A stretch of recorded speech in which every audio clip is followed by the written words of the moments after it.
Graça e paz, irmãos, amém? Amém. Glória a Deus. Pedir a você que abra sua Bíblia comigo no Evangelho de João.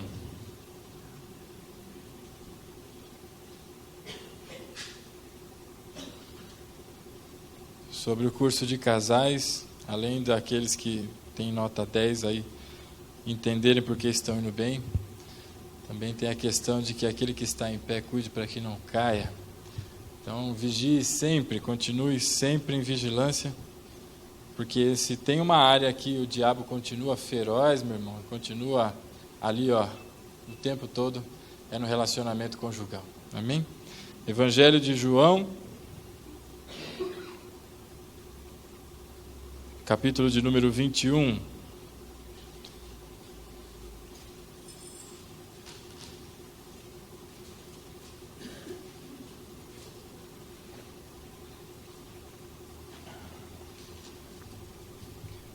Evangelho de João, capítulo 21, a partir do versículo de número 15. Quem achou, diga amém. Amém. Quem não achou, diga pera aí. Todos acharam, então? Louvado seja o Senhor. Evangelho de João, capítulo 21, versículo de número 15, diz assim a palavra do Senhor. Depois de terem comido, Jesus perguntou a Simão Pedro: Simão, filho de João, tu me amas mais do que estes? Ele respondeu: sim, Senhor, tu sabes que te amo. Jesus lhe disse: cuida dos meus cordeiros. E Jesus voltou a perguntar-lhe: Simão, filho de João, tu me amas? Ele respondeu: sim, Senhor, tu sabes que te amo. Jesus lhe disse: pastoreie as minhas ovelhas. E pela terceira vez lhe perguntou: Simão, filho de João, tu me amas? Pedro entristeceu-se por lhe ter perguntado pela terceira vez: tu me amas? E respondeu-lhe: Senhor, tu sabes todas as coisas e sabes que te amo. E Jesus lhe disse: cuida das minhas ovelhas. Amém? Feche os teus olhos, vamos orar. Santo Deus, eterno Pai, bendito é o teu santo nome. Clamamos ao Senhor, Deus, que nessa noite seja o Senhor a falar conosco. A tua voz, Pai, prevaleça nos nossos corações. Tira de nós toda a inquietação, tira de nós a preocupação. E que nesse instante possamos, Pai, nos dedicar de corpo, alma e espírito, Deus, a ouvirmos a tua voz, a prestarmos atenção, Pai. A ministração que vem do Senhor, Pai, não seja eu nem a minha voz a falar, Pai, mas o Senhor, através, Senhor, deste instrumento, que o Senhor possa ministrar aos nossos corações. É o que nós clamamos ao Senhor, Pai, no nome santo de Jesus. Amém e amém. Eu vou te fazer um pedido antes da gente começar. Quem está com o seu celular aí, ponha ele no modo avião, não precisa desligar não. Bota ele no modo avião que ele não te incomoda. Ele não vai fazer piriri, piriri, você não vai ficar curioso para olhar para ele. Amém? Quem está com o celular aí já o fez? Louvado seja o Senhor. Aqui no Evangelho de João, meus irmãos, no capítulo 21, nós vemos um texto bem interessante, muito provavelmente já de conhecimento dos irmãos, acerca de um momento em que Deus fala com Pedro e pergunta a Pedro por 3 vezes se ele o ama. E Pedro, repetidamente, nas mesmas 3 vezes em que foi perguntado, ele responde: sim, eu o amo. E é interessante a gente olhar para esse texto, ele é bem rico em uma série de questões que nós vamos meditar nessa noite, mas o interessante é que a gente observe para quem Jesus está perguntando, com quem Jesus está falando. Jesus está falando com Pedro, evidentemente, e ele diz: Simão Bar-Jonas, ou Simão, filho de Jonas. No caso, talvez algumas traduções estejam filho de Jesus, mas Simão Bar-Jonas, Bartimeu, filho de Timeu, ou seja, filho de Jonas, tu me amas? E Pedro responde: sim, Senhor, eu amo. E quem é Pedro, senão uma pessoa muito peculiar no contexto bíblico? Pedro não um personagem, porque isso não é uma história de quadrinhos, mas uma história real, mas Pedro é uma pessoa, meu irmão, de destaque de longe. Pedro é aquele sujeito mas bem firme de si mesmo, uma pessoa muito autoconfiante, uma pessoa que não, sabe aquelas pessoas que não teriam dificuldade se viessem aqui pela primeira vez, e no meio do culto, tem alguns pastores que gostam de fazer isso, não é meu caso, mas eu posso tentar, que chega assim no meio do culto e fala, irmã, o que a irmã acha de não sei o quê, né? E aquela pessoa vai se escondendo na cadeira, assim, fala, meu Deus, apontou para mim. Mas Pedro, se tivesse nessa situação, ele levantaria e afirmaria a sua posição com muita tranquilidade. Pedro era uma pessoa de fibra. Pedro era aquelas pessoas das quais você jamais se esqueceria se você o houvesse conhecido pessoalmente. Pedro é aquele que, quando Jesus começa a falar com ele, ele não só, meu irmão, se entrega à obra do Senhor, não só se entrega de corpo e alma para a causa do Evangelho, mas ele é aquele que pega as coisas com unhas e dentes, sabe? Aquele que, às vezes, o mundo chama de coxinha, o puxa-saco. Ele é aquela pessoa que gruda em Jesus e é aquele capaz de que, olha, não vem aqui não, porque eu arranco a sua orelha, puxa a espada e arranco a orelha. Pedro é dessas pessoas.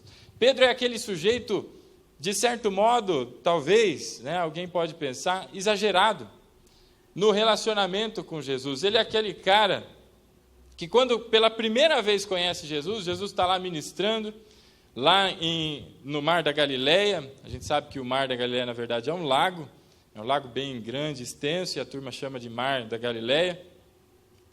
E ele estava lá ministrando, e as pessoas foram chegando, e Jesus foi indo para trás, e as pessoas foram chegando, Jesus indo para trás, de repente ele precisou subir a um barco, e o barco que estava do lado era o barco de Pedro, e ele sobe ali e começa a ministrar as coisas, e durante a sua ministração, Pedro, ouvindo as palavras do Senhor, imediatamente ele vira para Jesus e diz, afasta-te de mim, porque eu sou pecador.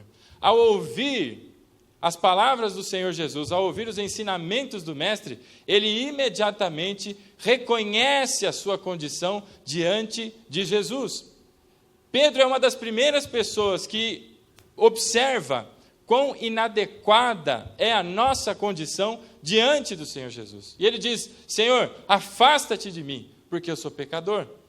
E nós encontramos isso exatamente a mesma coisa lá em Isaías, no capítulo 6. Quando Isaías é chamado para o seu serviço profético, quando ele é levantado, ele está ali, quando Deus enche o templo com a sua glória, Isaías olha e fala a mesma coisa, ai de mim, que sou um homem de lábios impuros. Então, meu querido, todas as vezes que alguém tem um encontro pessoal com o Senhor Jesus, esse encontro promove mudança, promove a percepção de que há algo inadequado em nós na presença do Senhor. E isso aconteceu com Pedro. Então, todas as vezes que alguém disser para você que teve um encontro com Jesus, mas permanecer no orgulho, permanecer na sua própria situação, né, não reconhecendo a sua pequenez diante do Senhor, ele teve um encontro com qualquer outra coisa, menos com Jesus. Quando se encontra com Jesus, acontece como aconteceu com Isaías, acontece como aconteceu com Pedro, há uma percepção. E Pedro foi um dos primeiros.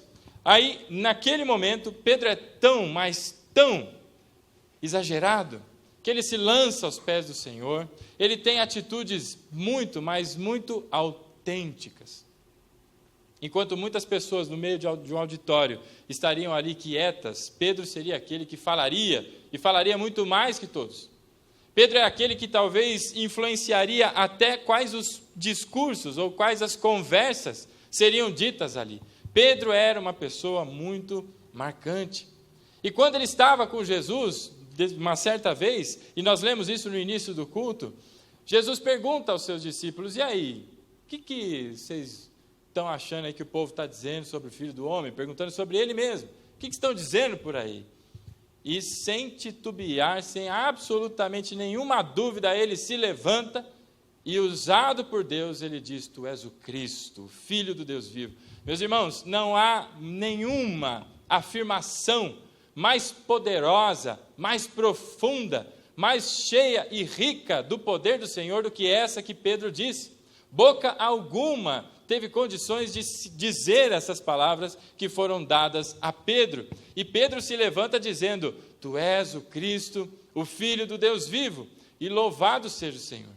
E naquele instante, Jesus olha para Pedro e diz: Bem-aventurado tu és, Pedro, porque não foi carne nem sangue, não foi você quem disse essas coisas, mas o Pai revelou a você essas coisas.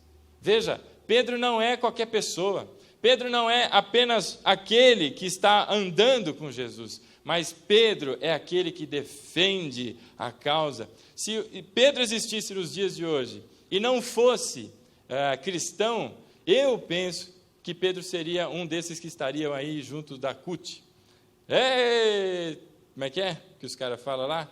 Não é camarada, ei, companheiro, né? E assim vai, porque Pedro era uma pessoa de fibra, ele lutava, ele não tinha dificuldades, não tinha vergonha, não tinha medo.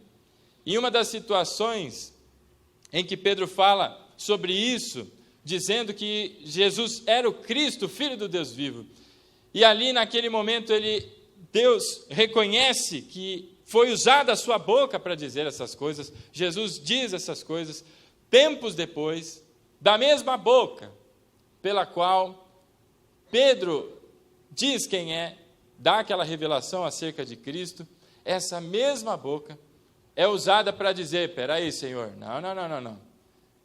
Porque Jesus continua falando acerca da sua morte, fala sobre a paixão que passaria, do sofrimento, e começa a dizer coisas acerca desse período que é a razão pela qual Jesus veio. E Pedro olha e fala: epa, negativo. Mas para encostar no Senhor vai ter que passar por cima de mim. Mas ninguém bota a mão no Senhor sem antes ter passado por aqui. E aí é quando ele é repreendido duramente. Mas veja o tamanho da fé e da esperança desse homem, que estava ali vendo ao longo do tempo, todos os dias, Jesus fazendo a sua obra e o seu ministério. Esse é Pedro. Eu me identifico muito com Pedro. Talvez não por essas coisas que acabamos de falar, mas pelas que haverão de vir, que você vai entender o que eu quero dizer. Mas Pedro é um homem que abraça, ele vai à frente, ele é aquele que puxou a espada, arrancou a orelha do guarda lá, e Jesus falou: bota esse negócio, guarda esse trem aí, rapaz, você não entendeu nada. E acontece então o primeiro transplante de orelha da história. Jesus vai lá e bota a orelhinha do homem de volta lá no lugar. Esse é Pedro. E quando Jesus fala sobre a sua paixão, ele diz: ninguém bota a mão no Senhor sem passar por mim. E Jesus olha bem para ele e fala: Pedrão, se Jesus fosse aquele rapaz da televisão, ele dizia: corta para mim, Pedrão, aqui, ó, zóio no zóio. Você está muito, mas muito enganado acerca de você mesmo. E Pedro deve ter olhado para Jesus e dito: imagina, rapaz do céu, o senhor me chamou lá naquele barco, quando eu peguei um monte de peixe ali, estava pescando e não vinha nada, pesca e não vem nada, aí veio o Senhor e manda jogar do outro lado do barco, e por respeito ao Senhor eu fui e fiz, e veio uma multidão de peixes, tanto peixe que não dá, uma multidão não, né? Um cardume de peixes, né? Que a rede não aguentava, a rede já estava rasgando, e precisou chamar mais barco para ajudar, porque não dava, e puxa aquele troço para dentro lá. Naquele instante, Jesus, eu larguei tudo para te seguir. Imagina, eu estou enganado acerca de mim mesmo, e Jesus disse para ele: Pedrão, antes que o galo cante, por 3 vezes, você vai me negar. E Pedro deve ter olhado para aquilo e pensado uma série de coisas, mas jamais, talvez, passasse por sua cabeça que ele seria capaz de fazer uma coisa daquelas. E eu pergunto a você, o que aconteceu com Pedro foi uma traição. Pedro traiu não só a causa do reino, não só o evangelho, mas traiu Jesus. O homem com o qual ele andou durante todo o ministério em que Jesus foi pregando, ele traiu Jesus. A gente pensa muito em Judas, na traição de Judas, por ter levado os guardas e soldados, mas a gente se esquece da traição de Pedro. Isso é uma traição, meu irmão. Isso é uma punhalada nas costas. Quantas vezes você, talvez, não tenha feito o mesmo que Pedro? Por vergonha. Cadê agora aquele homem cheio de fibra? Cadê agora aquele homem que não titubearia em nenhum instante para falar acerca do Senhor? Mas começou, vai Jesus lá para o Sinédrio, depois vai para Anás e Caifás, depois vai lá para Herodes, depois vai para... e volta, e nesse caminho todo as pessoas começaram a olhar para Pedro, você sabe da história, e disseram, você é um deles. Ele falou, nem a pau, Juvenal, você não me conhece, eu não estou com esses homens, você é um deles. Ele falou, você, para de beber pinga, rapaz, que eu não sou. Aí vem o outro, o terceiro, você é um deles. E ele não só nega o Senhor Jesus, como a palavra diz que ele pragueja contra Jesus, ele roga pragas contra Jesus naquele instante. Esse é Pedro. E a Bíblia diz que entre esses momentos, acontece um período em que Pedro consegue olhar para Jesus, aquele olhar nos olhos, sabe aquele olhar que tem gente que não resiste e desvia, abaixa a cabeça, vira, minha mãe está me chamando, alguma coisa assim. Pedro recebeu esse olhar de Jesus. E naquele instante, Pedro conseguiu se lembrar do que o mestre tinha dito acerca dele. E ele começa então a olhar para si com uma frustração tão grande, mas tão grande, de perceber que ele foi capaz de dizer todas aquelas coisas, de que ele foi, ao contrário de coragem, ele foi covarde o suficiente, é só para ver se os irmãos estão acordados, tá? De não só negar a Cristo 3 vezes, mas rogar praga sobre ele. E acontece então que Jesus é julgado, as pessoas ali determinam que ele deve ser crucificado, porque foi dado o direito a voto ali, e as pessoas crucifica. E estava lá Pedro, chorando amargamente pelo que fez, duramente chorando. E aí, Jesus é crucificado, naquela cruz, lá no Calvário, ele entrega a sua vida por nós, derrama cada uma das gotas preciosas do sangue, do qual eu queria que você se lembrasse todos os dias. Nem eu, nem você somos merecedores. Mas foi derramado, foi vertido ali na cruz do Calvário, por mim, por você, por Pedro, por aqueles que já foram e aqueles que haverão de vir ainda. E, finalmente, passa-se o período e Jesus ressuscita dentre os mortos. Quando Jesus ressuscita, estão lá as mulheres e Jesus chega lá num diálogo com Maria Madalena e diz, olha, eu voltei, vai lá e avisa a todos que eu estou de volta. Diz que eu ressurgi e que eu espero por eles lá na praia, lá no mar da Galileia. E vai a mulherada lá. Eu fico me perguntando, por que será que Jesus falou com as mulheres primeiro?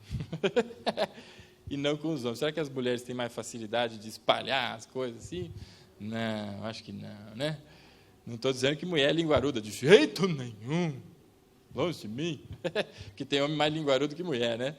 Mas as mulheres vão até lá, os discípulos estão lá perdidos, não sabem o que fazem, estão lá esperando, e aí vai para cá, vai para lá, e como fica esse negócio? De repente aparecem as mulheres, gente, o mestre voltou.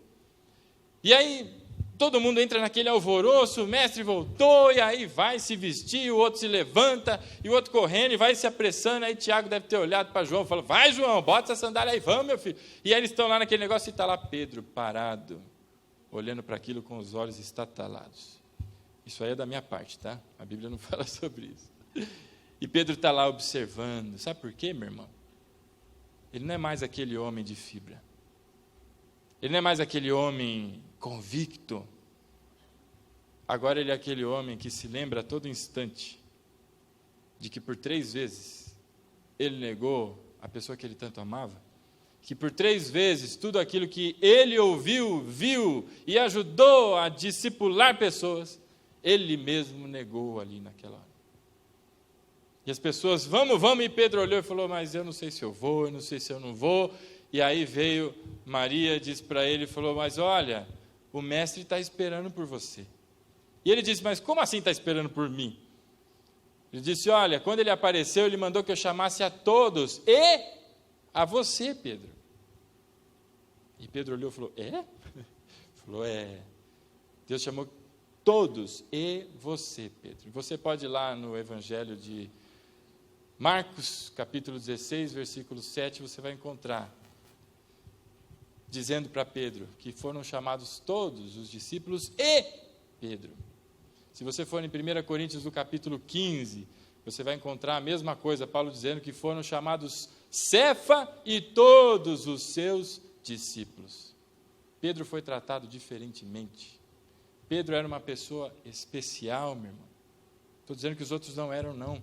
Mas Deus fez questão de chamar Pedro. Pedro estava se sentindo rejeitado.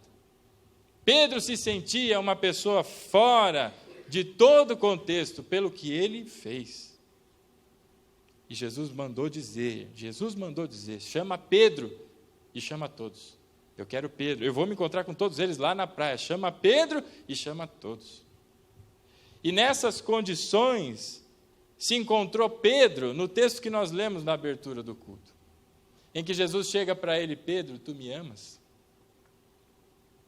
E nesse texto, é bem interessante que existe uma jogada de palavras que só quem se aprofunda no estudo percebe. O grego, ele tinha palavras diferentes para a manifestação do amor. Existem pessoas que dizem o seguinte, quem tem como é que chama aquele bichinho? Parece um lagarto. Não é cracatoa, deve ser outra coisa. Uma iguana. É iguana aquele bichinho que fica fazendo assim? Né? É iguana. Um lagartão grandão. Quem tem iguana aí? Alguém tem iguana? Ninguém? Vou falar um outro animal, vai. Quem tem o furão?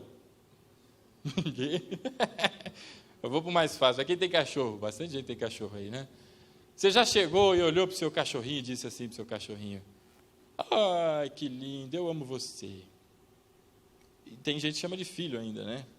Eu, na época que eu não tinha filhos ainda, eu só tinha o Fred 2, que eu tinha o Fred 1 morreu, veio o Fred 2, e eu chamava o Fred 2 de filho, filhote, né? Então você chama, você fala, eu amo você, filhinho. E aí a tua esposa está do lado. E a tua esposa ali do lado, você olha para ela e fala, eu também te amo, minha filha. Você também é minha amada. Aí você está jantando na tua casa, de repente a tua mãe está ali também, você vira, mamãe, eu também te amo, papai, eu amo você. Você acabou de falar que ama o cachorro, meu. E falou para a tua mulher que você ama igual. Quantas pessoas não amam açaí? Aleluia. Quantas pessoas amam cachorro quente? Picanha, vai. Não? Alguém você gosta, meu? Que lugar que você mora? Tá bom, vai. Quantos gostam de pão com ovo? Tem gente que diz o seguinte, nossa, como eu amo ar-condicionado. Tem gente que diz, nossa, como eu amo quem inventou o sofá e a chaise, né, que você estica lá e fica largado no sofá. Para o grego, todas essas manifestações de amor são diferentes. Para o grego, existem 4 palavrinhas para falar sobre amor. A primeira é storge. E esse amor, o storge, é quando a gente direciona para o cachorro, quando a gente direciona para as coisas, né? Açaí, por exemplo, né? Eu amo açaí. Storge açaí. Storge é a palavrinha grega usada para amor. E a gente encontra ela na Bíblia. Existe uma outra palavra que é o eros. Vocês já devem ter ouvido falar do eros, né? De onde se origina a palavra erótico. Erótica. Eros é o amor mais caliente, né? É aquele fogo né? Aquele amor assim do casal, né? O homem e a mulher, né? Quando se pega, dá aquelas catracadas, né? Aquele negócio, aleluia, né? Para o casado. É o sexo, efetivamente falando. É o eros, é o amor erótico, é o desejo carnal, né? Quando você vê aquele negócio, ao contrário de que muita gente fala, não é paixão não, tá? Não confunda, paixão é uma coisa e o eros, o amor eros, é outra coisa. A paixão, ela acaba. Esse negócio de você ficar encantado com os olhos, né? Com o topetão aí do Fabião, aí uma hora você desencanta, né? Uma hora vai, né, Fabião? Já o meu irmão Anderson, desprovido de topete, mas alguma coisa encantou a Dani ali, ó. Mas esse encanto, uma hora passa. Isso é a paixão. Agora, o amor eros, ele não pode passar. Esse tem que se manter aceso no casal, porque ali, no dia a dia, na relação, é a consumação do casamento. É o fogo. Você entendeu aí, né? Esse é o eros. Existe um outro amor, um terceiro tipo de amor que a Bíblia fala, todos esses estão na Bíblia, tá? Que é o amor ágape. Você já deve ter ouvido falar. Esse é o amor divino, mais puro. A mais pura manifestação de amor. É o amor de Deus por nós. Quando nós lemos lá 1 Coríntios 13, que fala sobre o amor, que o amor é paciente, o amor é longânimo, é benigno, não deseja o mal, não se ensoberbece, todas as coisas que falam lá, ele fala do amor ágape, o amor de Deus. O amor de Deus é assim. O amor ágape é aquele que se doa, é aquele que se entrega. O amor eros é aquele que mata. O amor eros é aquele que fala, olha, eu te amo tanto, tanto, que se você não me amar de volta, eu acabo com você. Só sem vergonha. Ou você me ama ou eu te arrebento. Esse é o amor eros. O amor ágape é aquele que Deus ama a todos nós, que é capaz, inclusive, independente se tem retorno, independente se estamos na rebeldia, independente se estamos, meu irmão, sendo mal educados, rejeitando ao Senhor como fez Pedro, é aquele que se entrega. Enquanto o amor eros mata, destrói, o amor ágape é aquele que se entrega. O amor eros é aquele bem, mas bem egoísta. Ao contrário do amor ágape, que entrega todas as coisas. Então, meu irmão, todas as vezes que nós entendemos que uma relação transcende a capacidade dos nossos próprios desejos, isso é a manifestação do amor ágape.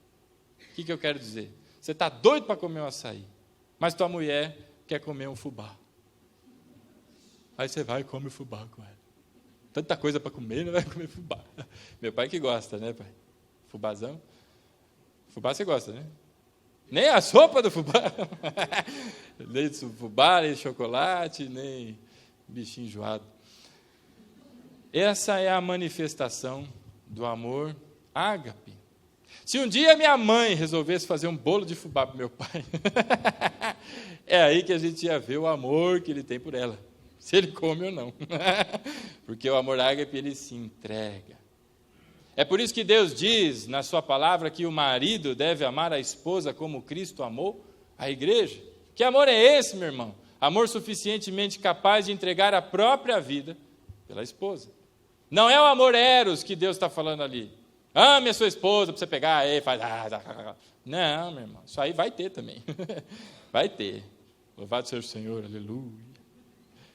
Mas o amor que ele está dizendo ali é o amor ágape. Entendeu a diferença? Storge é amor pelas coisas. Quando você ama o cachorrinho, eu amo o Big Mac, eu amo sei lá qualquer coisa, esse amor que você está dizendo, na Bíblia seria o equivalente ao storge. O amor que você sente pelo cônjuge, essa atração, esse trem que surge aí de dentro, esse é o eros. E o amor que provém de Deus, e só Ele é capaz de colocar nos nossos corações e ministrá-lo, esse é o amor ágape. Mas existe um quarto tipo de amor. Existe um amor que a Bíblia chama, o texto usa a palavra filéu. Sabe qual que é esse amor? É o amor entre amigos. Uma amizade verdadeira, ela tem amor, claro que tem amor. E aqui eu não estou falando de nenhum tipo de conotação de amor, de atração ou de outra coisa, a não ser o carinho e o prazer de estar junto. Amigo é aquele que senta para conversar e você passa horas conversando. Passa um tempão e você nem viu o tempo passar. Chega às 3 horas da manhã e está lá discutindo e falando coisas da Bíblia, e está lá conversando e certas... Esse é o amor filéu. Sabe que amor é esse? É amor de amigo, amigo e amiga, amigos espirituais. São aqueles que você talvez conheceu agora, é a primeira vez que você está vendo, mas você percebe que existe algo diferente, parece que você conhece há anos aquele trem lá. Isso é o amor filéu. Aquela pessoa que conversa, fala de tudo quanto é assunto, daqui a pouco está tratando de coisas pessoais que não abriria para ninguém. De onde veio essa confiança? Veio do amor filéu. Amigo é aquele que está junto e o tempo inteiro estão lá se conversando. Às vezes não, às vezes as coisas da vida fazem com que você siga para um lado e teu amigo siga para outro. Mas depois de talvez meses, semanas, anos, você resolva ligar para esse teu amigo. E aí, ao ligar para ele, conversar com ele, ele vira para você: "Oh, meu, quanto tempo que eu não falo com você, que gostoso falar com você de novo", e começa aquela conversa e vai embora. Agora, quando você liga para alguém, essa pessoa fala assim: finalmente lembrou dos pobres, aí ligou para mim, aí, esse não é teu amigo, não. Esse é um que, beleza. Amigo que é amigo, pode passar uma temporada sem se ver. Mas quando está junto, manifesta em ambos o prazer de estarem juntos. Fala bobagem juntos, faz uma série de coisas. Esse é o amor filéu. Então temos o amor storge, temos o amor eros, temos o ágape e temos o filéu. Esses 4 estão citados na Bíblia. E nesse texto que nós lemos em João, no capítulo 21, há uma conjunção de palavras ali que são usadas. Quando Cristo fala com Pedro, ele diz: "Pedro, filho de Jonas, você me ágape? Você me ama como Deus ama as pessoas?" E Pedro responde imediatamente: "Sim, Jesus, eu te filéu." E Jesus vira para Pedro novamente: "Pedro, filho de Jonas, você me ágape?" E Pedro olha para Jesus e responde: "Sim, mestre, eu te filéu." Parece engraçado, né? Você gosta de pera, assim? Adoro uma mamão, abacate. Né? Jesus pergunta para ele: "Pedro, você me ama como eu te amo?" E Pedro vira para ele e falou: "Não, Jesus, eu te amo só como o filéu." E Jesus volta e pergunta novamente: "Pedro, você me ágape? Você me ama como eu te amo, Pedro?" E Pedro responde: "Sim, mestre, eu te filéu. Te amo, filéu." Como quem ama o prazer de estar junto, como amigos. E pela 3ª vez, Jesus pergunta e diz: "Pedro, filho de Jonas, você me filéu?" E Pedro responde para ele: "Sim, mestre, o Senhor sabe de todas as coisas. Eu te filéu, eu te amo como filéu." Consegue perceber? Quando a gente observa esse texto sem entender exatamente o que a Bíblia está nos dizendo, parece uma repetição vã de Jesus só dizendo: "Você me ama?" "Sim, te amo, mestre." "Você me ama?" "Sim, mestre, te amo." "Ô, mestre, o Senhor sabe todas as coisas." "Eu te amo." Não. Pedro está se sentindo rejeitado, porque ele negou 3 vezes a Cristo. E por 3 vezes, Jesus pergunta para ele: existe uma relação direta por ter negado 3 vezes e perguntar 3 vezes se ele o ama. Sabe por quê? É como se Jesus estivesse apagando as suas memórias antigas de coisas passadas e imprimindo uma nova em você. No lugar das 3 rejeições, agora 3 afirmações de amor. E Jesus pergunta: você me ágape? Você me ama como eu te amo? E Pedro não responde: sim, mestre, eu te amo. Mas ele responde: sim, mestre, eu te amo. Eu te filéu. E pela segunda vez: Pedro, você me ágape, você me ama como Deus ama, o amor divino, puro, sem interesses, que faz todas as coisas, capaz de se entregar pelo seu irmão, pelo seu amigo, por mim? E Pedro responde: sim, mestre, eu te filéu. Eu te amo como amo os meus amigos. E naquele instante, por último, Deus muda a pergunta e diz: Pedro, você me filéu, você me ama então dessa maneira? E Pedro, muito provavelmente, como ele chorou amargamente e fez por dias a lamentação pelo que ele fez, muito provavelmente Pedro não teve condições de olhar nos olhos de Jesus enquanto respondia. E ele ali de cabeça baixa, muito provavelmente, respondeu: sim, mestre, o Senhor sabe de todas as coisas e eu te filéu.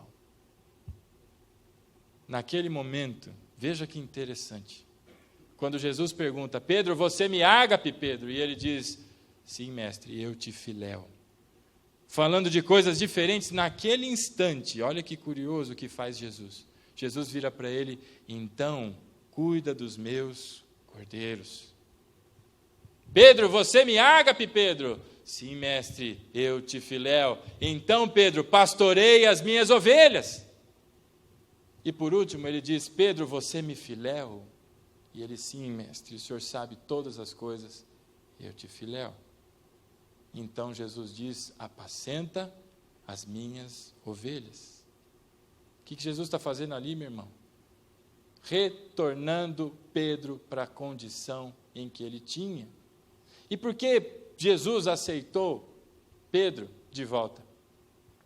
Porque Jesus fez questão de dizer para aquelas mulheres: chamem a todos e a Pedro. Eu quero falar com Pedro e com todos, porque a Pedro, meu irmão, há uma grande lição explicada aqui, expressa nesse texto para todos nós. Veja, Pedro sabia exatamente como ele era, ele tinha ali a convicção de que ele era um homem firme, de fibra, que jamais negaria o Senhor, jamais retrocederia. E o que, rapaz? Vai ter que passar por cima de mim para falar mal do mestre, uma série de coisas. E Jesus diz para ele: Pedro, você está enganado acerca de você mesmo. Você não se conhece, Pedro, mas você vai se conhecer. E quando finalmente acontece o período em que Pedro toma autoconhecimento, ele sabe quem ele é, porque ele negou a Jesus 3 vezes, e começa ali a lamentar, acabou para ele. Ele falou: eu não sou mais digno de estar lá no meio de todos esses, vamos pescar, vamos fazer qualquer outra coisa, e está lá se lamentando. E Jesus vira para ele e fala: Pedro, você me ama? E Pedro responde: não. O sim de Pedro é não para a pergunta de Jesus, não do jeito que o Senhor está me pedindo. O único jeito que eu consigo, porque agora eu me conheço. Antes, se fosse 15 dias atrás, pouquíssimo tempo atrás, se Jesus dissesse para Pedro: Pedro, você me ama? Ele diria: mestre, eu ágape você, aqui ninguém, não, ninguém mexe aqui não, hein? E me diz quem é o traidor que eu pego pelas orelhas e tudo mais, firme. 15 dias depois: Pedro, você me ágape? Eu te filéu. Pedro começou a conhecer a si mesmo. E Jesus, nessa lição, está dizendo para Pedro: Pedro, eu nunca acreditei no amor que você disse ter por mim. E nunca acreditei que um dia você manifestaria esse amor que você fala acerca de mim na sua vida. Nunca acreditei nisso, porque eu te conheço, Pedro. O problema, sabe qual é? É que você não se conhece. E você precisa se conhecer. E passou por essa dura provação. Só que agora, Pedro, você continua não me amando do jeito que eu espero e do jeito que eu te amo. Mas eu te aceito, Pedro. Cuida das minhas ovelhas. Pedro, você me ama do jeito que eu te amo? Não, mestre, eu só consigo te amar no amor filéu. Então cuida das minhas ovelhas, Pedro. Deus está entregando, meu irmão, algo de muito precioso na mão de Pedro, entregando as suas ovelhas, entregando o ministério, um chamado, meu querido. E pela terceira vez, Pedro, então é só assim que você consegue me amar? É só assim no amor filéu? E ele diz, sim, mestre, o Senhor que sabe todas as coisas, eu só consigo te amar assim. Então, Pedro, vem cá, você é dos meus, eu te coloco para cuidar das minhas ovelhas. Deus está dando uma lição tão grande para mim e para você. Ele nos conhece, meu querido. Ele sabe exatamente a nossa natureza.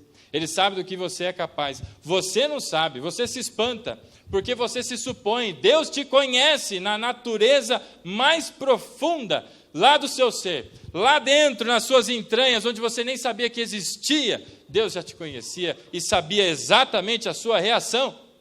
Assim como foi com Pedro. E ele disse para Pedro, Pedro, apacenta as minhas ovelhas. Ele não poderia ter falado com João. Ele não poderia ter falado com tantas outras pessoas, mas ele foi falar com Pedro. Meus queridos, tem uma lição enorme aqui para mim e para você, quando observamos essa história de Pedro. Pedro, quando responde para Jesus, diz, Jesus, eu estou com o Senhor. Eu amo o Senhor. Olha, quando o Senhor fez a multiplicação dos pães, aleluia, eu estava lá, feliz. Quando o Senhor foi e sarou ali aqueles que estavam enfermos, quando o Senhor foi lá e libertou aqueles que estavam cativos, aleluia, eu estou contigo, mestre. Mas quando o Senhor veio falar com esse negócio de cruz e de morte, aí não. Eu não aguento, eu achei que eu aguentasse, mas eu não aguento. Eu espanei, em outras palavras. Eu não aguentei. É o que Pedro está dizendo para Jesus. Você me ama a ponto de se entregar por mim? Não, mestre, não sou capaz. E Deus aceita Pedro exatamente, agora, conhecendo a si mesmo, exatamente dessa forma. E diz para ele, Pedro, apacenta as minhas ovelhas. Você não foi rejeitado, Pedro. Você está sendo arrebanhado, para que juntos, você e eu, apacentemos o aprisco do Senhor. Você não é rejeitado, querido. Independente de você, Deus te ama. Independente da sujeira que tem na sua mão, Deus continua te amando. Sabe como? Deus diz para você, eu te amo, eu ágape você. Deus não diz, eu filéu você, porque se fosse assim, você já estava tudo no inferno, meu amigo. Mas Deus diz, eu ágape você, querido. E porque eu ágape você, eu passei pela cruz. Eu derramei cada uma das gotas do sangue precioso por você. Deus trouxe Pedro de volta. Diz, Pedro, esquece o passado, Pedro. Agora que você se conhece, porque antes você não se conhecia. Agora que você sabe a sua limitação, apacenta as minhas ovelhas, Pedro. Meus queridos, quantas pessoas vivem enclausurados numa culpa tão grande, presos como se tivessem bolas de ferro amarradas no pé, que não conseguem se mexer, não conseguem ir para frente, nem para a direita, nem para a esquerda, porque estão presos por algo que Jesus veio libertar. Presos por algo que em algum momento da vida foi colocado no entorno do pé, em uma ministração que eu ouvi uma vez do pastor João, enrolados no pé, mas não presos. É tão simples como chacoalha e sai andando. Mas estão lá presos, como estava Pedro. Pedro não estava a fim de ir para lá, não. E Pedro era tão intenso que quando ele estava lá pescando, na hora que Jesus já tinha voltado, ele estava lá tão, mas tão, que alguém disse, olha, não conseguimos pegar nada. Jesus vira para ele, dá um pedacinho aí do peixe que você tem aí. Ele diz, mas mestre, não pegamos nada. Ele falou, então joga a rede do outro lado. Quando ele disse, joga a rede do outro lado, João olha para Pedro e diz, Pedro, é o mestre, ele voltou. E Pedro, segundo a Bíblia, estava sem sua capa, provavelmente só com a parte de baixo. Ele veste a sua capa, mergulha, enquanto os outros vão pegar o barquinho para ir nadando, ele mergulha e vai na direção do mestre. Esse é Pedro, meu irmão. E quando ele chega lá, Deus o chama de volta. Deus diz: vem, Pedrão, você vai apacentar o meu aprisco. Quantas pessoas, meu irmão, enclausuradas num passado, como Pedro estava. A vocês, a todos nós, Deus diz: você me ágape? Se Jesus fizesse essa pergunta para mim, certamente, meu irmão, eu responderia como Pedro: sim, mestre, eu te filéu. Quantos aqui são capazes de morrer pela obra, morrer pelo seu irmão? Se você não é capaz, meu irmão, de perdoar o seu cunhado, se você não é capaz de se livrar e se libertar de coisas imundas desse mundo, você é capaz de morrer por Cristo? Você é capaz de se entregar a sua vida, assim como fala lá em 1 Coríntios 13, meu querido? Deus sabe exatamente quem você é e continua te amando exatamente dessa maneira. Agora, o que fez Pedro, meu irmão?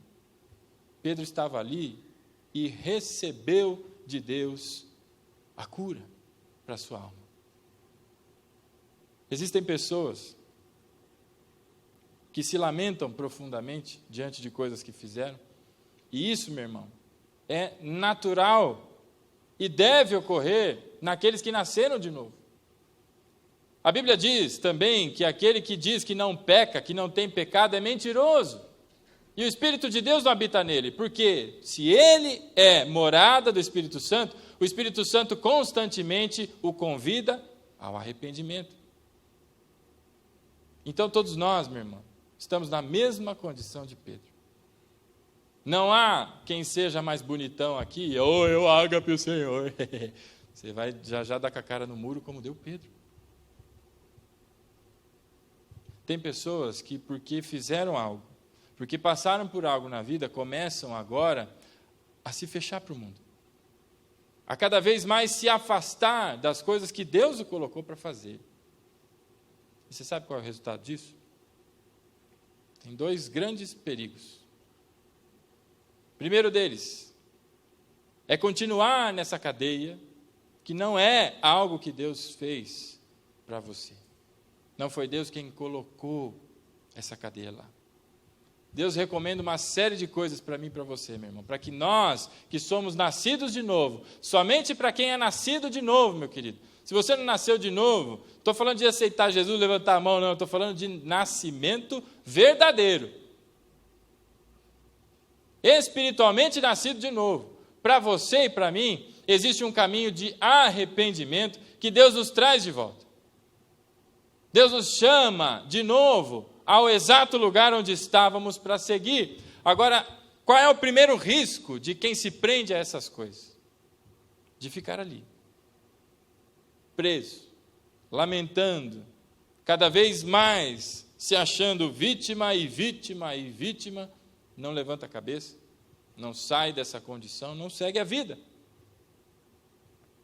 Quantas pessoas, maridos, que atacam a sua esposa, ou esposas que atacam o seu marido, e começam a gerar um grande conflito, e cada vez mais o cônjuge de menor capacidade de reação vai cada vez mais se fechando, se sentindo uma lesma, uma ameba ou qualquer coisa assim, sendo que Deus te fez por coroa da criação. Veja, meu querido, eu não estou aqui dizendo para você que você agora pode seguir uma vida torta, fazer o que você quiser, não, porque nós vamos chegar lá. Eu estou dizendo para você que você não pega Deus de calça curta. Você não é esperto o suficiente para enganar Deus com as coisas que você faz. Mas Deus conhece todas as coisas e de antemão disse a você, como disse para Pedro: eu te ágape. E porque ama como Deus ama a humanidade, todas as coisas são passadas. Todas. Quando Deus pôs o seu Filho na cruz do Calvário, colocou ali, para que ali Ele levasse sobre si todos os nossos pecados, meu irmão. Não eram todos os pecados existentes até aquele dia, mas todos significam todos. De gente que ainda nem nasceu, meu irmão. o sacrifício de Cristo é suficientemente capaz de limpar, sarar, renovar, restaurar e dar vida. O segundo perigo de quem continua assim, meu irmão, sabe qual que é? É de entender que ele é assim mesmo e beleza. Por que eu vou buscar mudar? Eu sou assim mesmo. Eu fui lá e neguei 3 vezes. Então, beleza, vou ficar aqui na minha condição, vou ficar aqui assim como eu sou mesmo, de pecado em pecado, de sujeira em sujeira, enfiando cada vez mais o pé na lama, até chegar ao nariz onde para a minha respiração aqui. Eu vou me enfiar no barro. Esse é o perigo. Então, um sintoma muito grande é quando a pessoa para com a sua relação com Deus. E quando eu digo a sua relação com Deus, meu querido, eu não estou falando de obra, não.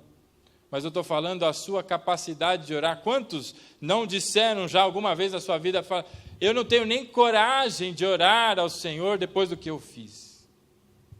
Então, como Pedro. E para você e para mim, Deus diz, eu te agapei.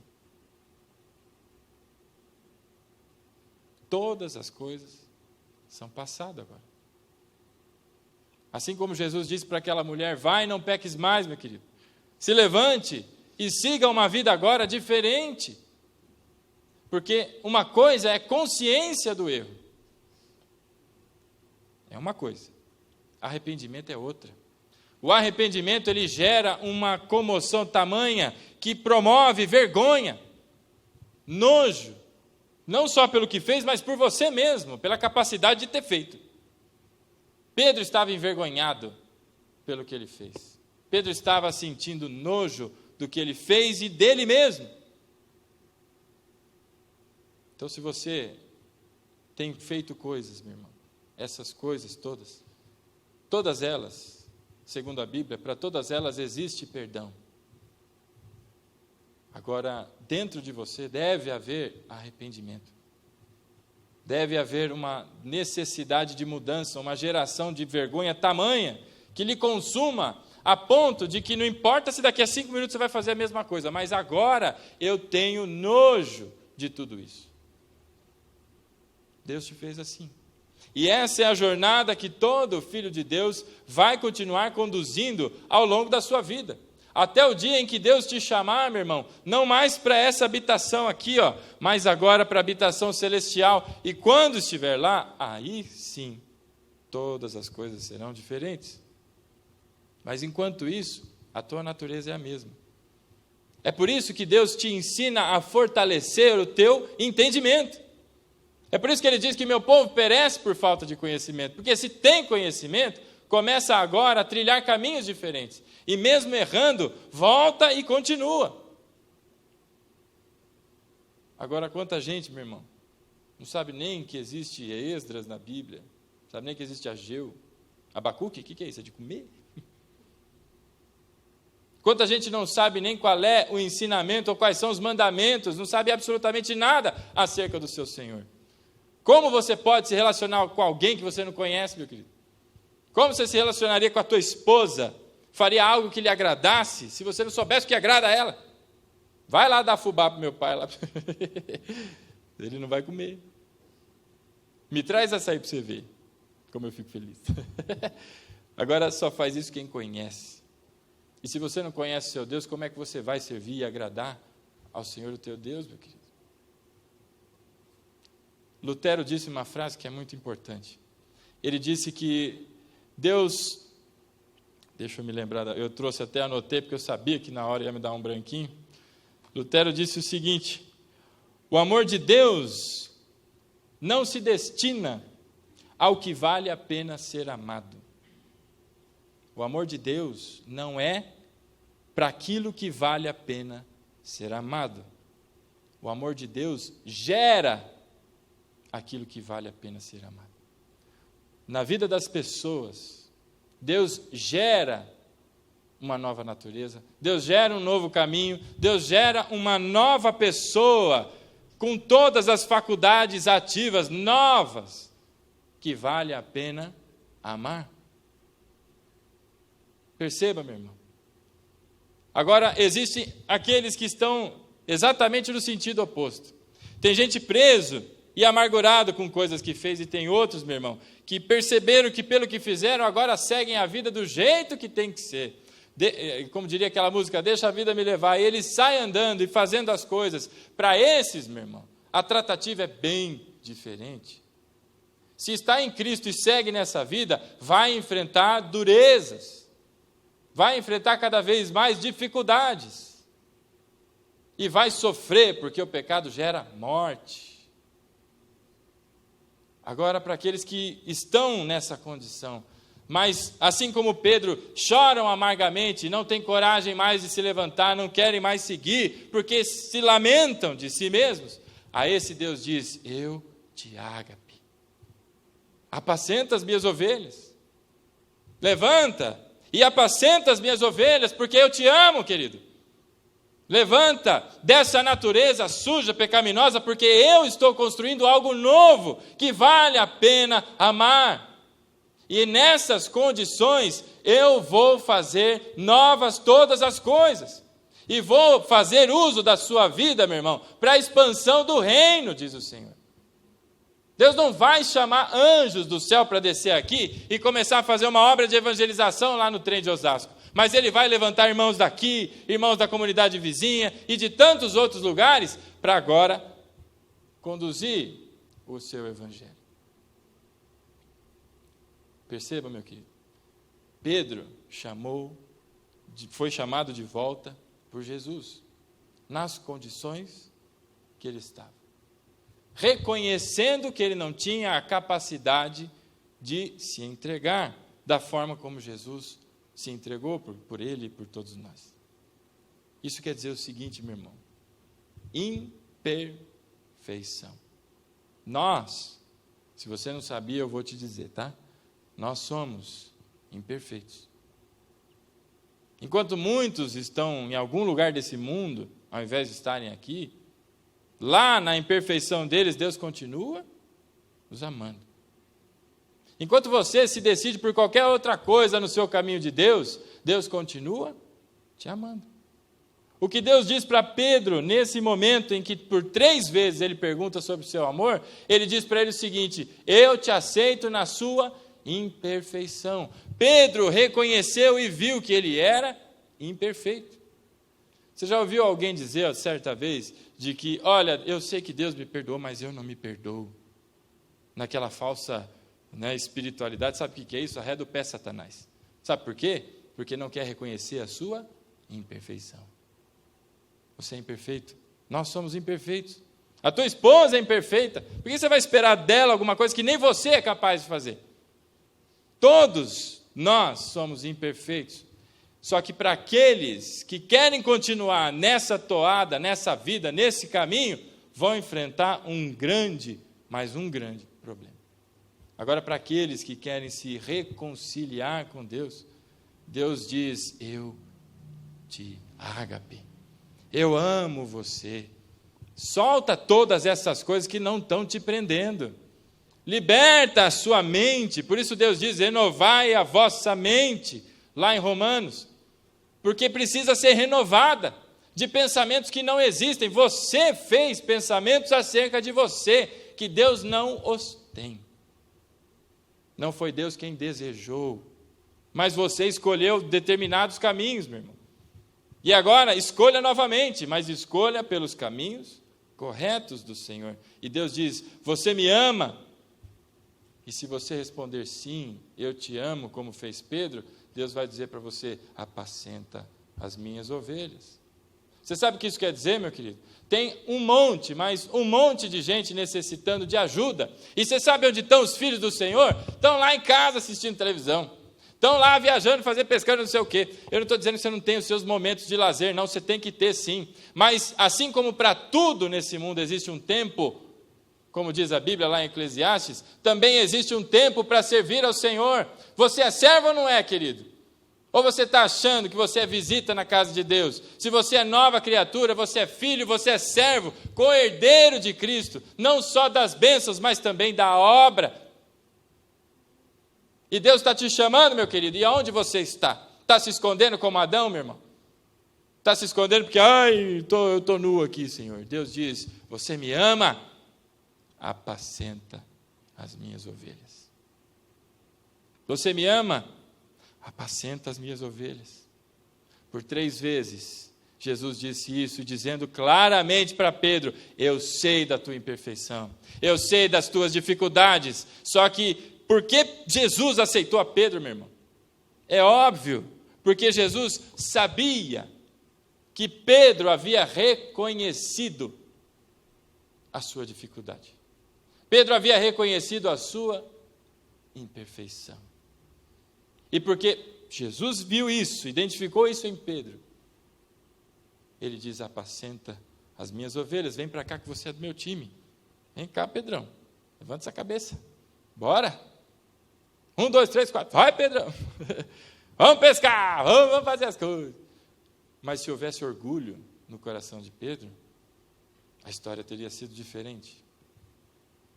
Mas porque Jesus identificou no coração de Pedro o arrependimento, a percepção de que ele é imperfeito, Deus vira para ele e fala, Pedro, apacenta as minhas ovelhas. E quantos ainda vivem no orgulho? Não acham que esse dia um dia chegará para você? Quantos ainda ficam aí sonhando com as coisas, ao invés, meu irmão, de ter um relacionamento sério, profundo com o Senhor? Eu vou lhe fazer algumas perguntas, não precisa levantar a mão, é para você pensar e responder para você. Você tem orado? Todos os dias? Você tem clamado ao Senhor para que sobre a sua casa, a sua mão continue abençoando? Você tem orado, clamando ao Senhor para que abençoe o seu relacionamento? Para que faça retroceder o mal, assim como nós temos aprendido sobre a oração do Pai Nosso? Para que Deus nos traga o seu sustento, e não só o nosso, mas o de todos? Você tem orado? Quantos se dizem filhos de Deus, mas não querem falar com o seu Pai? Você sabe aonde o filho vai?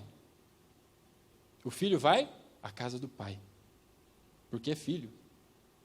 Agora, quem não vai à casa do Pai, meu irmão, é importante pensar direito nas coisas, porque o filho procura pelo Pai. O filho perdoa, o filho é perdoado, o filho vai buscar alimento, vai buscar forças, porque ele precisa do Pai. Você está entendendo agora o que é a graça? E tem gente que faz da graça, que é essa predisposição de Deus, algo que é uma libertinagem. Vamos seguir a vida, porque Deus não liga para essas coisas. Meu irmão, Deus liga e liga sim. Não confunda as coisas, não. Agora, porque foi reaceito, porque, como diz a própria Bíblia aqui, olha, a restauração de Pedro, é o título que foi dado para esse trecho que nós lemos. Agora, Pedro seguiu uma vida diferente.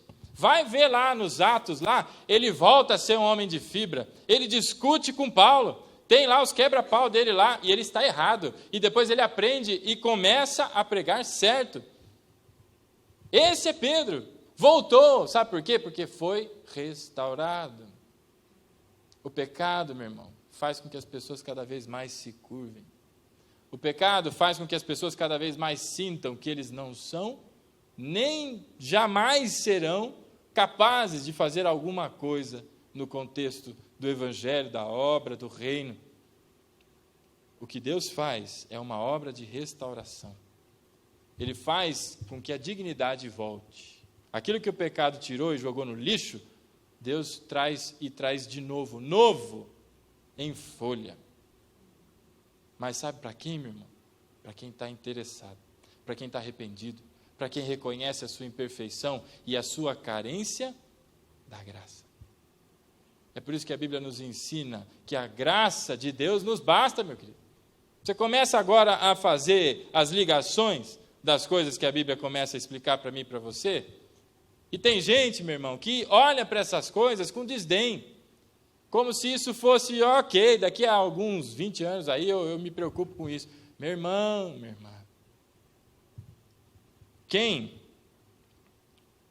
se coloca, como Pedro se colocou, numa condição de restauração, ele agora entende que ele não é nem o perfeitão, e ele não é nem o pior dos piores, não é nem aquela última bolacha suja dentro do pacote.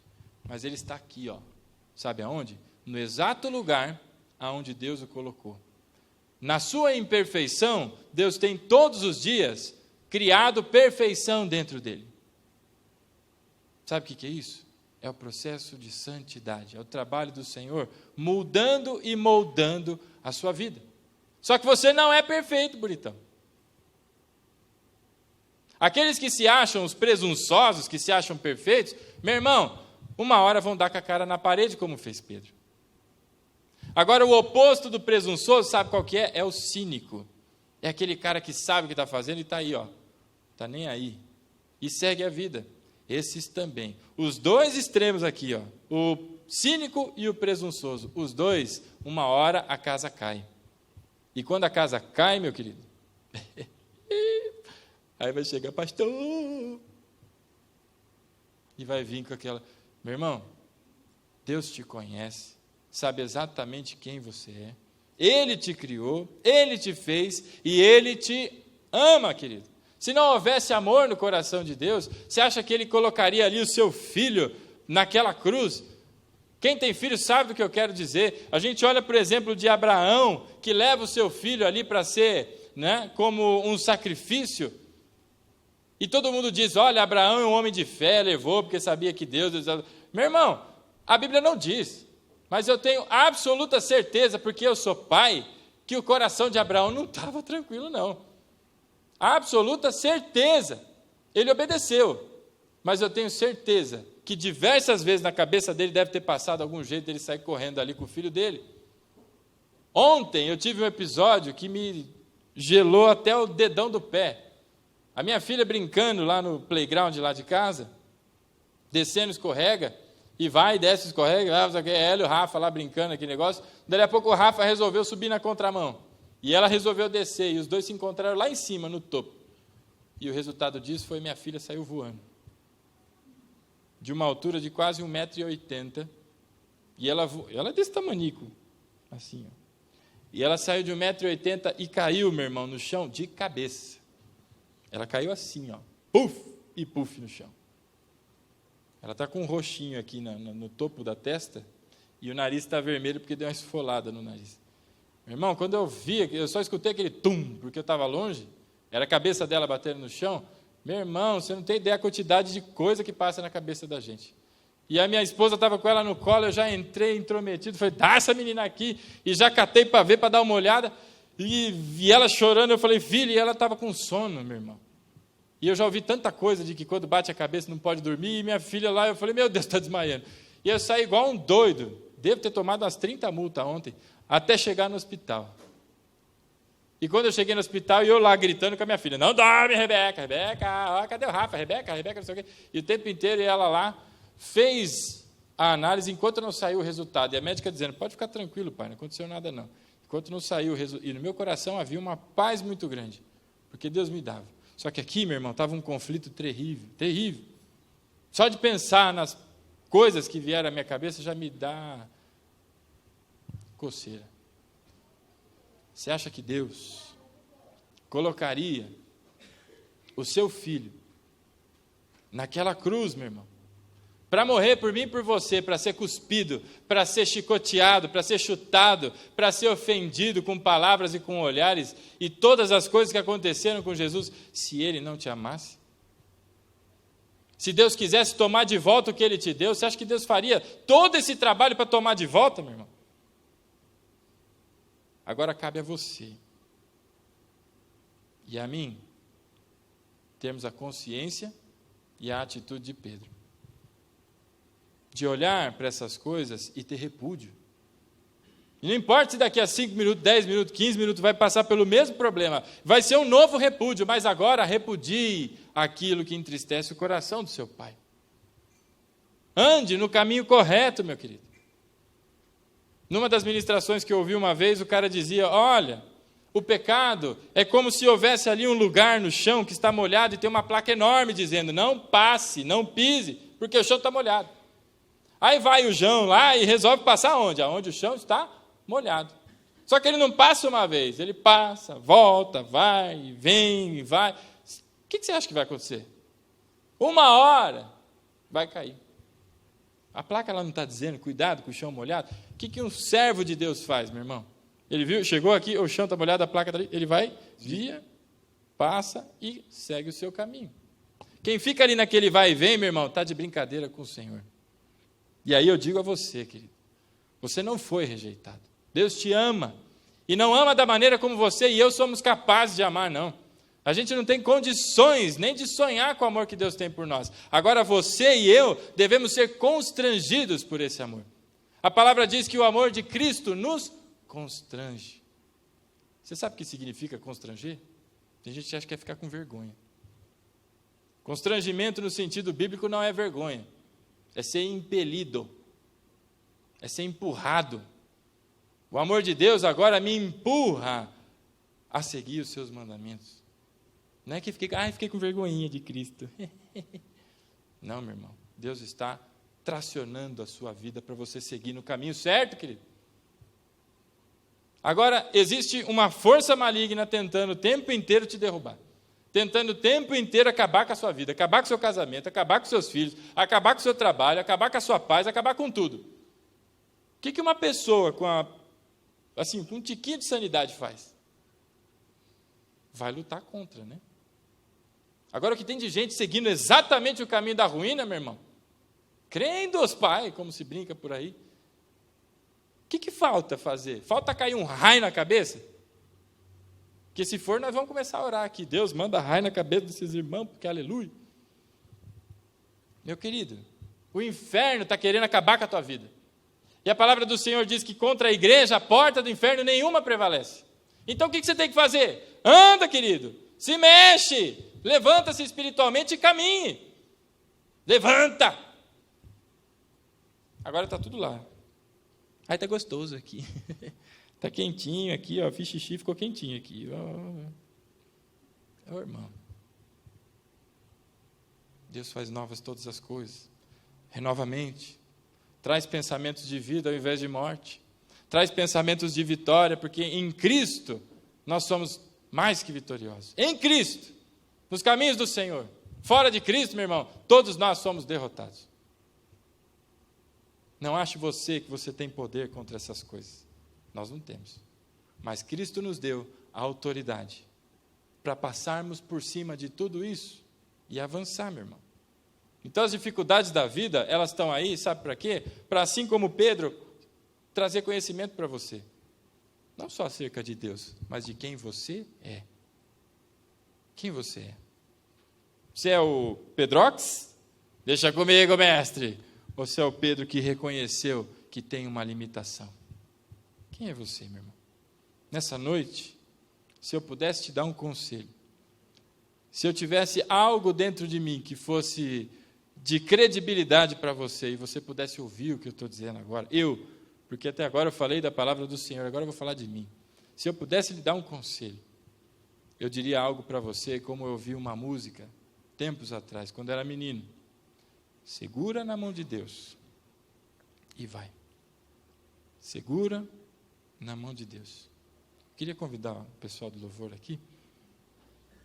Segura na mão de Deus e avança, meu irmão. Deus não te condena.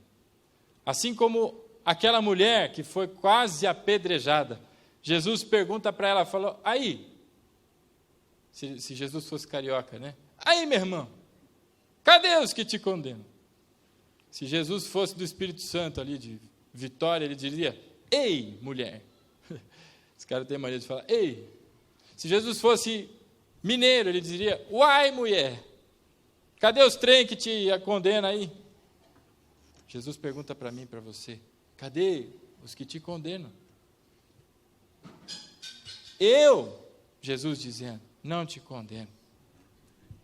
Vai em paz e não peques mais. Meu querido, nós vamos cantar uma música aqui. Eu queria que, enquanto o louvor estiver sendo ministrado, que você feche os teus olhos. Se você souber cantar, cante, mas não quero que você cante, não.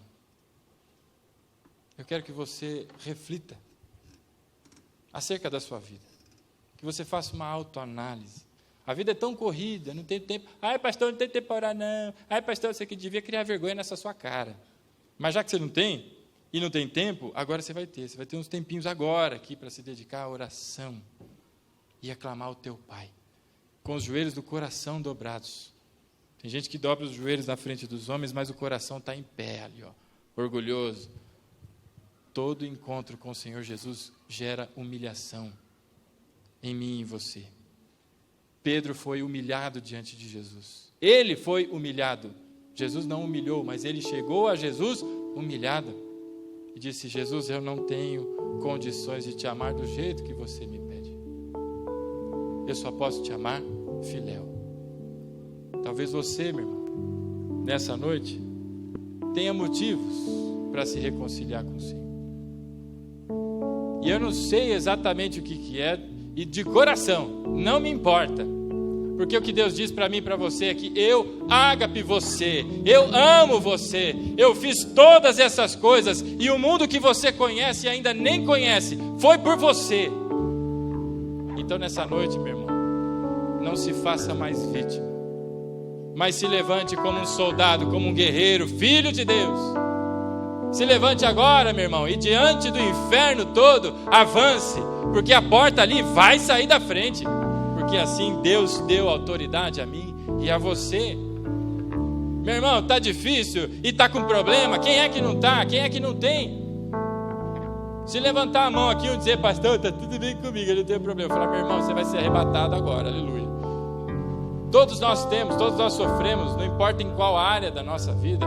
O que importa, meu irmão, é a consciência de que nós somos imperfeitos e Deus nos aceita da forma como nós somos. E agora nós vamos caminhar de glória em glória, dia após dia, tomando tombo e se levantando na presença do Senhor, mas sempre abençoados pelas mãos poderosas de Deus. Ninguém te ama como o Senhor, meu querido. Ainda com seus olhos fechados, eu queria te dizer mais uma coisa. Eu estava voltando para São Paulo no avião, e antes do avião decolar, a moça disse os procedimentos, meu querido, para, em caso de segurança, o que aconteceria, o que acontece. E ela disse o seguinte: todas as pessoas afivelem os cintos e retornem o seu banco na condição a posição ali de decolagem, que é não inclinada, mas é a reta. E depois que ela diz essas coisas, ela sai andando pelo avião e ela vai olhando um por um para saber quem ainda não fez. E quando ela olha alguém que não fez, ela diz, por favor, retorne o seu assento para a posição, afivele o seu cinto. E eu queria te fazer uma pergunta. Você acha que tem necessidade dela passar olhando para cada uma das pessoas e dizendo, bota o teu cinto aí, rapaz, volta o banco para o lugar, isso é para a tua segurança, meu irmão? Você acha que precisava? Ela já avisou. Você acha que precisava ela ir lá e falar de novo? Sabe como se chama isso, meu irmão? Se chama teimosia. Quantas vezes Deus tem falado com você, meu querido? É para o seu bem, é para o seu crescimento, é para a sua restauração, meu querido. Não desobedeça, não seja rebelde, mas assim como Pedro, nessa noite, em nome de Jesus, entenda a sua posição diante do Senhor. Trilhe os caminhos do arrependimento, meu querido, porque ninguém te ama como Cristo te ama, meu querido. Nada que você tem, pode fazer, pode conquistar, é tão semelhante, ou seja, próximo do amor que Deus tem por você. E nada, meu irmão, nada é mais precioso do que o amor que Cristo tem por mim e tem por você. Essa noite, em nome de Jesus, joga fora a tua rebeldia, joga fora o teu orgulho, joga fora as coisas que te fizeram, meu irmão, fechar os corações, o teu coração para Deus. Joga fora. Não é para você, não serve para você.